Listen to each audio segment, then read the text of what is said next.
today we're going to look at some new fish.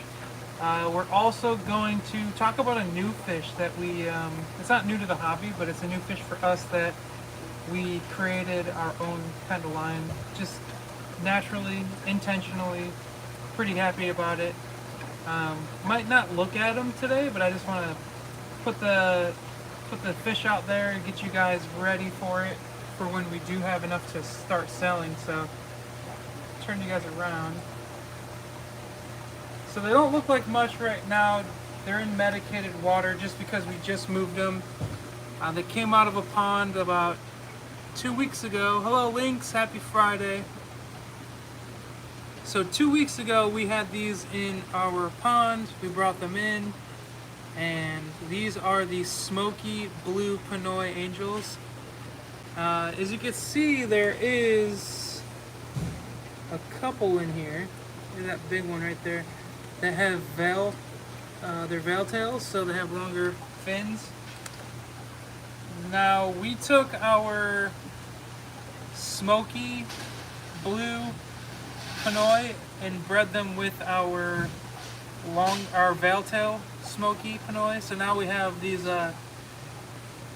veil tail Smokies. Now most of these in this tank are all just regular Smoky Blues, but we do have the long fin Smoky Blue now. So we're keeping most of those back for breeders, and in the meantime, if you were to purchase some veil, just regular veil Smokies, you may get some with the genetics with the blue in them, and they do show some blue.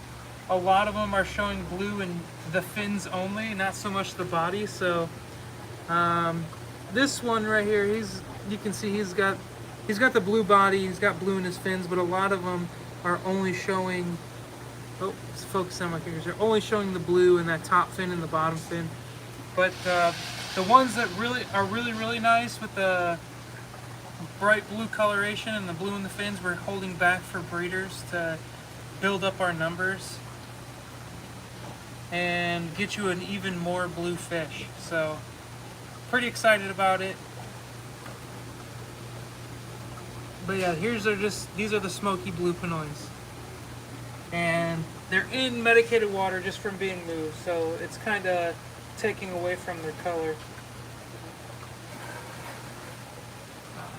Up here we have a tank with some jaguars.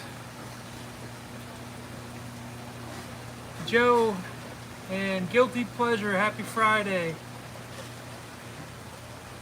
Hello Jagdeep, how's it going? So today, guys, we're gonna look at some more of the if you joined us last week, we had the import order that came in that day were the Tanganikans. So today we're going to take a look at some of those again, see how they're looking, and just talk about if they're going to be available shortly or not. And a lot of them are going to be available very shortly. We just have to verify sizes and counts before we get them on the website, which may happen today. And also, we're going to go over in a few minutes this week's the weekly sale for 1 o'clock today. So stay tuned a few more minutes before we talk about that. Hello Jim, how's it going?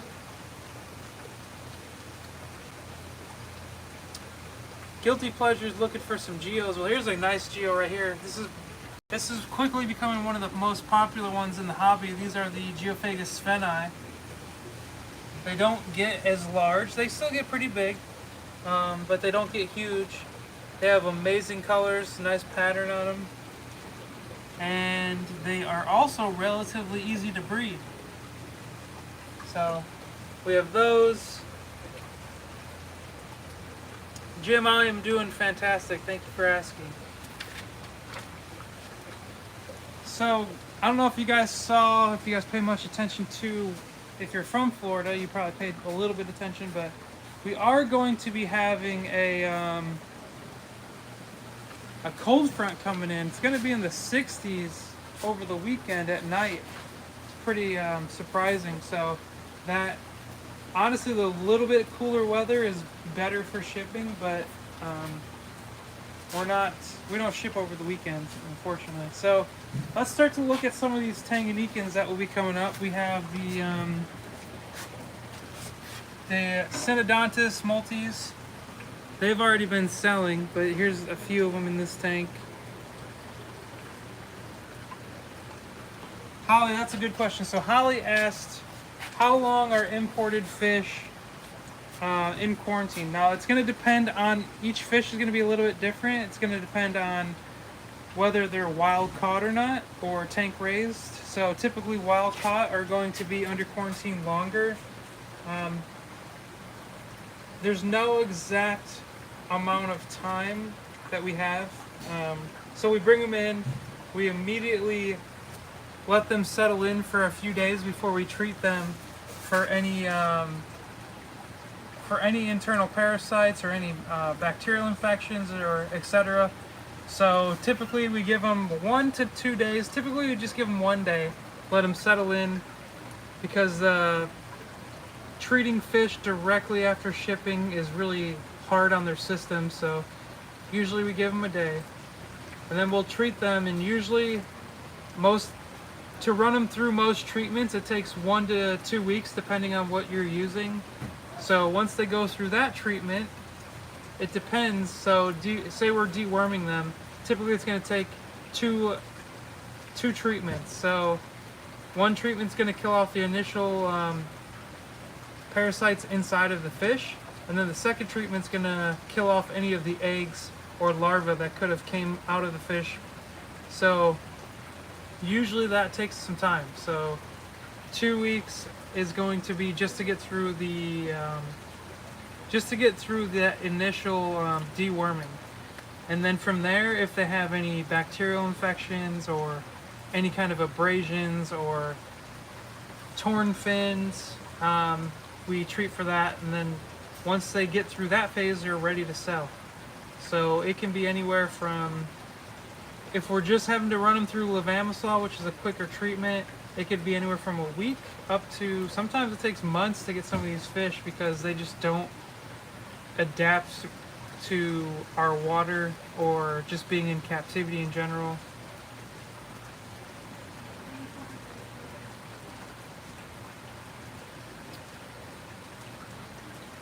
Cichlid 253, you guys are my favorite place to buy fish. All my fish have been great. Well, thank you, Cichlid. Really appreciate the feedback and your business.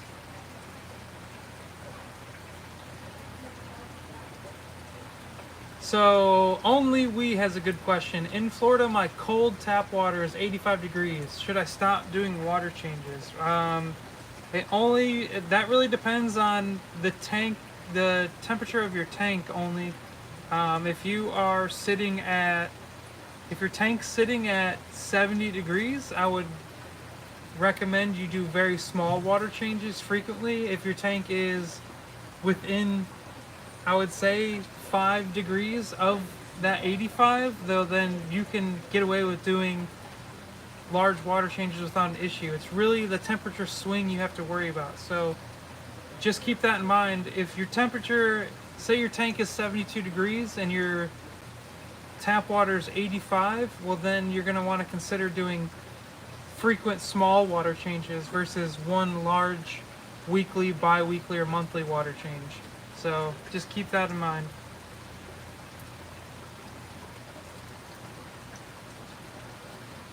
Guilty Pleasure asks, what is my go-to for treating while in quarantine? So the first thing I'm going to do, anytime I get new fish in, whether it's for here, for home, if I'm ordering fish, I'll have a quarantine tank, and I'm going to use salt. It's going to make a big difference. Even if it's a soft water fish, it really helps the fish produce their slime coat, and it's going to help them get over any kind of abrasions or potential bacterial infections that these fish have. So that's their first and only real line of defense, is their slime coat. So you want to get some salt in the tank. I like to go half a cup per 10 gallons. That'll also be enough for ick, so you can do less.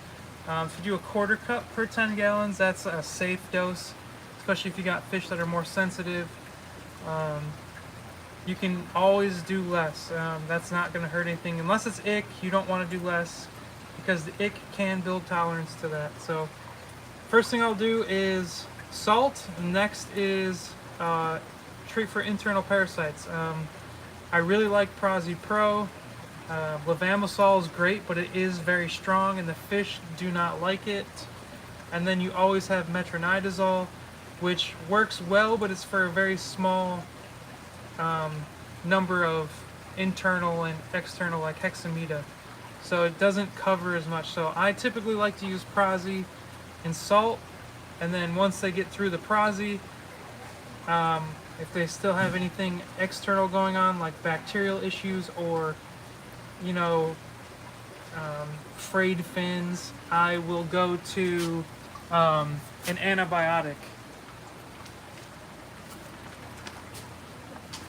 So let's look at these guys. They're kind of small. So these just came in last Friday. I may have showed them. They're kind of small right now, so they're just at an inch. They're not showing any of their color or any of their pattern here. These are the Treticephalus. So Neolamprologus treticephalus. Animal Instincts General Cure is a great tool to use, especially if you're bringing in fish. It does a lot. I would recommend using that.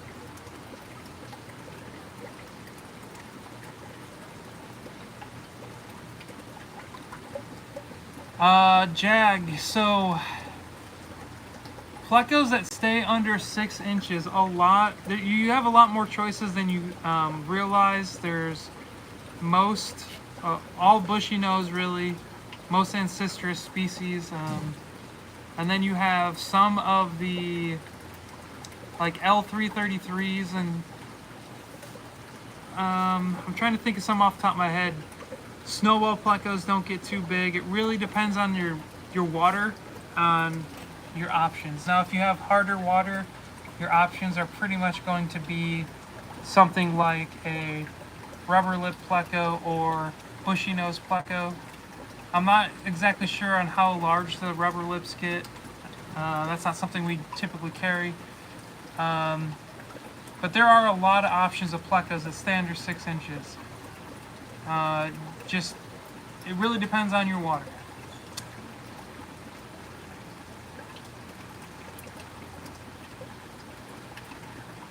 So Only asked, how do you clean those matin filters? Doesn't sand invade the matin filter area when you take it out for cleaning? So we don't typically take these out. We typically do not take our matin filters out. It's very rare. In the, I want to say 3 years we've had them here, most of them have been taken out maybe once to be like deep cleaned. But what we do is we leave the tank as is. We will take the uplift tube and either take it out or just take it and set it back here so it's not blowing back into the aquarium. And we will stir up the back of the matin filter. We'll get our hands in there, stir it all up, and then we'll let the stuff settle. And all the detritus and everything will fall mostly this way. A little bit will fall on the aquarium side and fall down right here. And we'll siphon that up.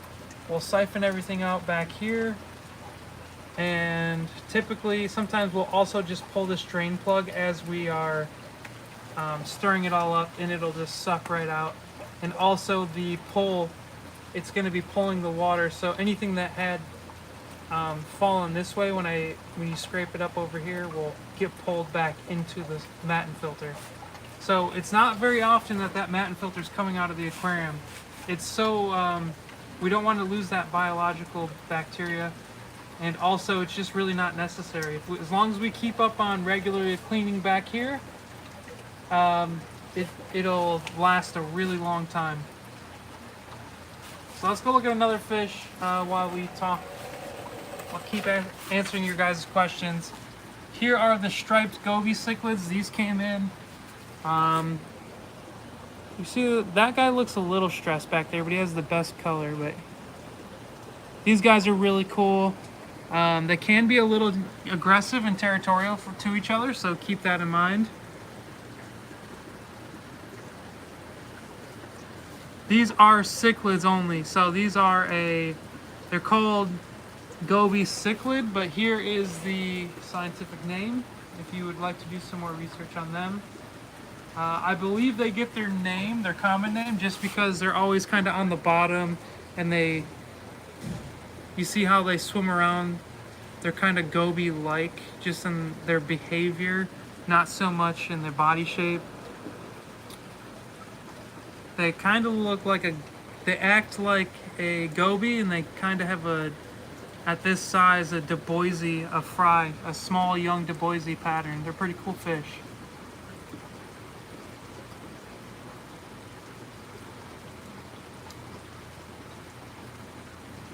So sorry guys, I'm going to read through some of your comments. Happy Friday, Scott. Thanks for joining. Holly, can treating healthy fish hurt them? If you are using the correct dose of whichever medication you are using, Holly, you should not be hurting the fish. Now, there's some medications I wouldn't use unless I knew I absolutely had to. For example, things like what I mentioned earlier, like levamisole. It is kind of rough on the fish. They tend not to like it. There's many medications that I wouldn't use unless I absolutely had to. Antibiotics are pretty safe. Prozi Pro is safe to use if you're looking to just do like a flush of the fish. Metronidazole is a really good one to use periodically. It'll help prevent hole in the head and just kind of clean the gut out of the fish.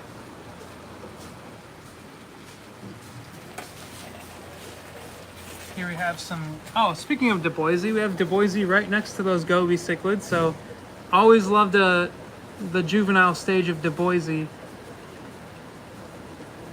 Jeff B, we do have firemouth cichlids. If we don't have any available, they might be under quarantine, but that is a fish that we typically always have in stock. Fat Fish made it. Thank you, Fat. Good to see you. Hello, Fish Fam.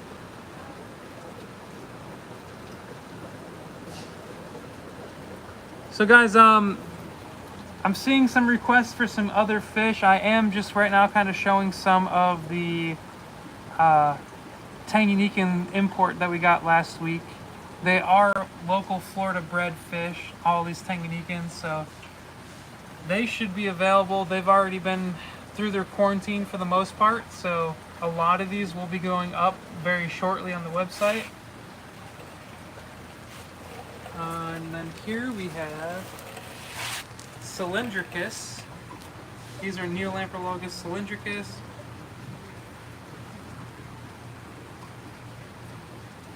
Only I am not sure. That is something that so only ask when's the next time the Tampa Bay Club can come back out here.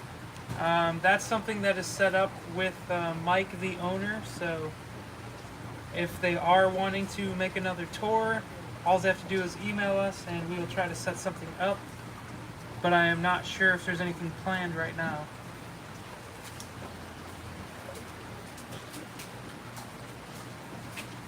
Got some young Bucochromis notitania, which I did just scare because I walked up on them pretty quickly. Got some really nice Nagaras, which are also freaking out. So I'll sit here for a second and see if I can, one, fight the glare, and two, get these fish to calm down.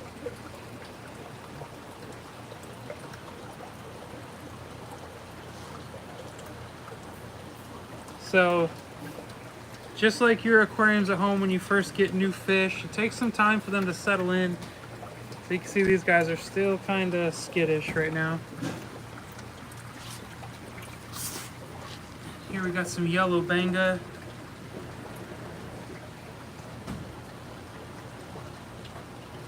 And they look really nice. And there are females in this tank as well, so we got males and females. Here's another tank of the Nagara. I'm going to move a lot slower. Maybe we can get a look at them.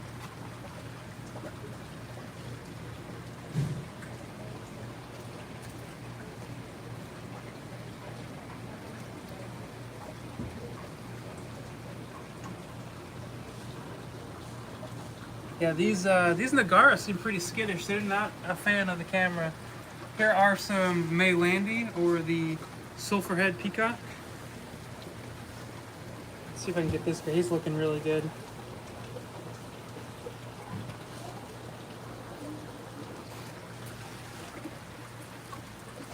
Here's another tank of the yellow banga. We have one male in here with a bunch of females. You can see the difference in color. He's the only male in this tank and he's all fired up. He's got, I believe, 15 females in there to the one male right now. So yeah, that's a few fish. Let's go over this week's sale that is going to start today at 1 o'clock. So, first let's go to over here, the angelfish rack.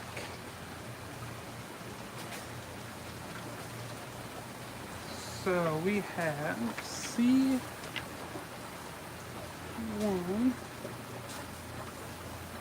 We should. No. So I know there's a few tanks of these, a few different locations, but we'll just focus in on this one particular fish here.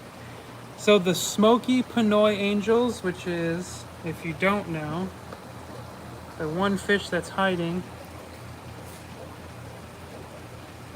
He's just sitting right there. So the Smoky Pinoy Angels, they'll be going on sale today at the 3 to 4 inch size. So this is actually that size right here, this bigger guy. He doesn't look that big because he's all the way in the back of the aquarium. And now he turned. So that's the Smoky Pinoy Angels. He's looking sassy now. We're going to have the Steak Endlers trios on sale, so I believe they're right over here, and we have them separated male and female. So here is the male tank.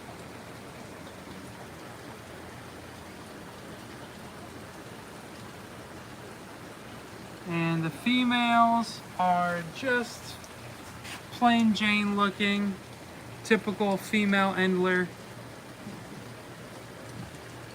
Just a kind of gray fish, not too much as far as color goes on them.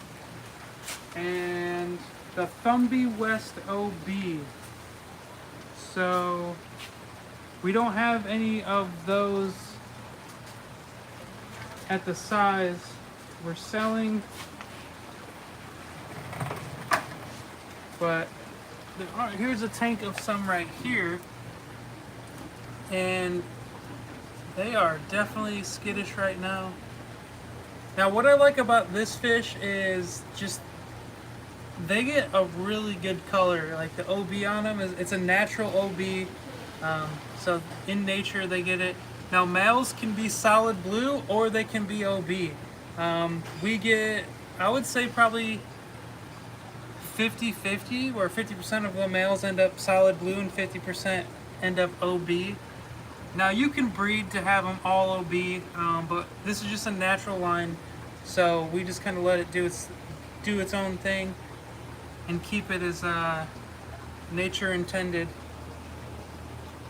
But you can't even see the color on them because they're just freaking out.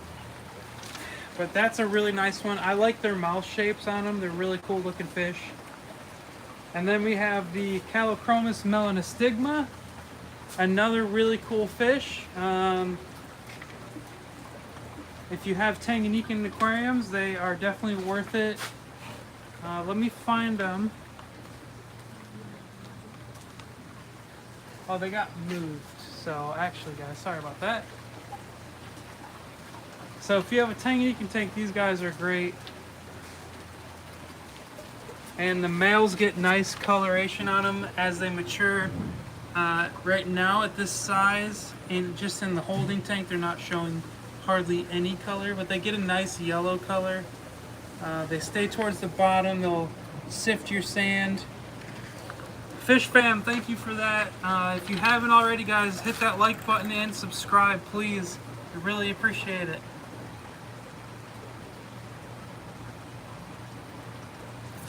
Only I will try to walk past the Parkinsonia rainbows. Carly, if you can, we do have somebody behind the screen today. So Carly, if you can you leave me a comment on a tank number for the Parkinsona? And then finally, I believe these have been on sale in the past, but this is a really nice fish. If you're into Mabunas, highly recommend them. The Swedish Hungai. They have really good color, and I believe they're right over here. Yeah, so here are the Swedish Hungai. This tank's really dark, so the lighting behind us is really messing with it.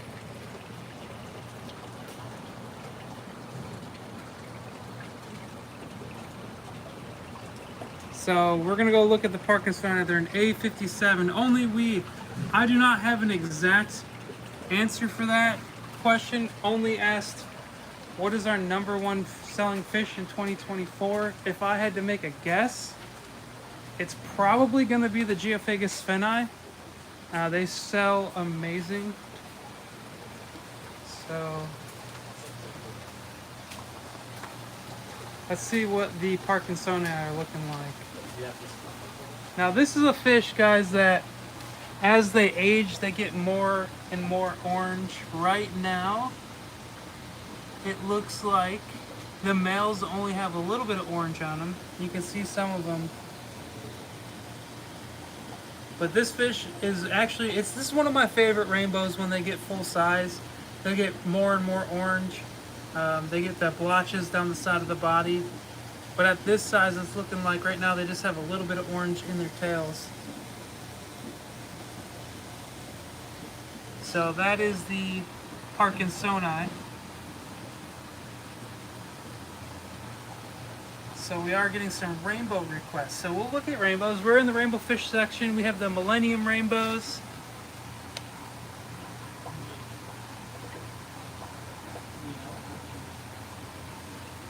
They always are a really good seller. Especially, what I like about the Millenniums is you get like a yellowish color to the females, a goldish yellow, and then the males are bright red. So you get two different colors, and they're both equally as nice in my opinion.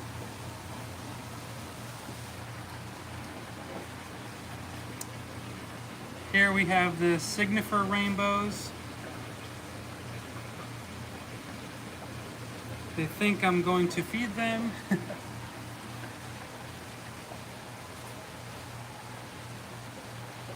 This is another one of my favorites, just because they're so flashy. These are the Kamaka rainbow fish. So you can see, like, as they turn to the side, they get like white, and then they turn blue, and then they kind of have silver, and then the males will have a blaze when they're dominant. So I really like these guys. Always a good one. And they stay smaller. I believe they stay like just under 3 inches.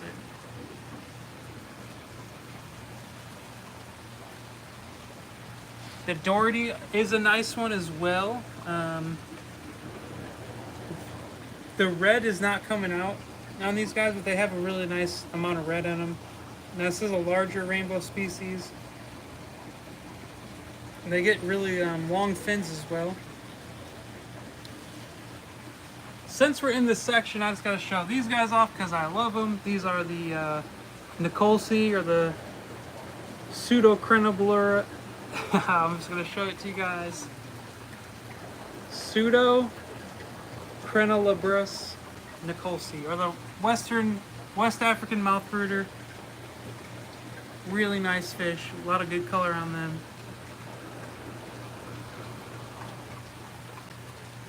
Not a rainbow, but it's in the rainbow section. It's a Florida native fish. We have the metallic shiners.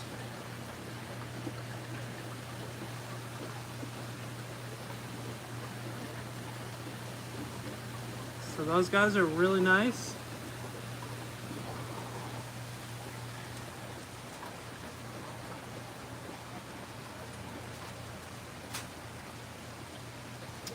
Um, so I did see a question only about the PVC. I think you're probably referring to this. So only asked if they ever use this pipe. Not really. Rainbows usually don't hide too much. The only thing they really do is the only thing that they really seem to care about is if there's like plants, like you have here, or if there's like if you have live plants or artificial plants, they like that cover. They don't typically like caves or anything like that. They don't really care. If they can hide behind it and they're stressed, they might use it, but typically they aren't going to like swim through that hole in the with the pipe. So Carly, she answered your question, and I was correct in my guess that our #1 selling fish for the year has been Geophagus spheni, closely followed by the electric blue acara. So there you guys go with that. That was a good question.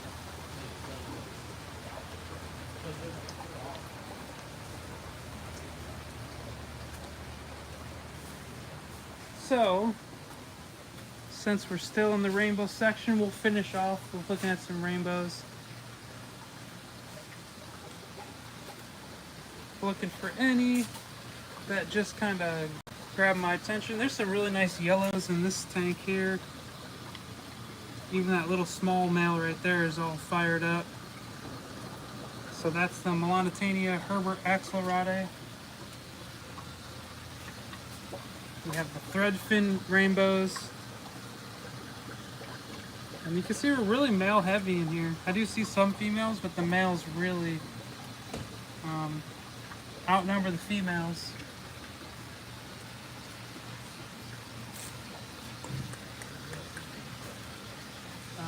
Let's see here. So here we go. We got the spotted blue eyes, or the Pseudomygale grutridae.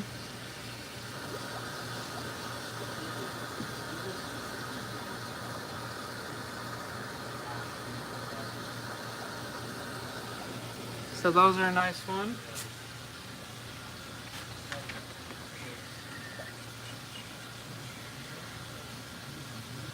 So only said he wouldn't have guessed the electric blue acara. Those are hard for me to sell at the clubs. Honestly, it's probably because everyone's who wants them are buying them all the time. So when you go to a club and you're trying to sell fish that you may have that's already available in so many other places, you're gonna have a hard time getting rid of them. Here we got a tank of redhead tapajos. So I know somebody was requesting in some redhead tapajos. So here they have pretty good size. They're 2.5 to 3 inches. And shortly they'll be breeding size.